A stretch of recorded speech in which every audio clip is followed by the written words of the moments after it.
এরা আমাদেরকে মামলা দেয়, কেস দেয়, জুলুম করে, ঠিক না বেঠিক? আর এদের হয়ে মুসলিম পাড়ায় কিছু মুসলিম সুরাতে বেঈমান আছে না নাই?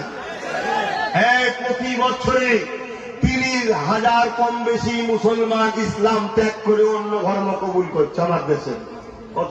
কত হাজার প্রতি বছর? এটা ডাটা, ভারত সরকারের ডাটা, গল্প বলছি না।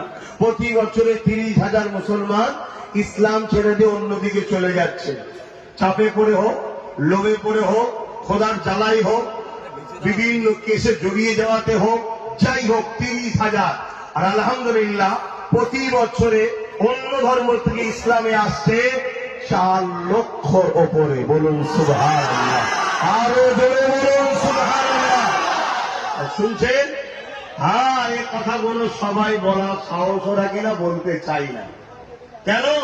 অনেককে খুশি করে কথা বলতে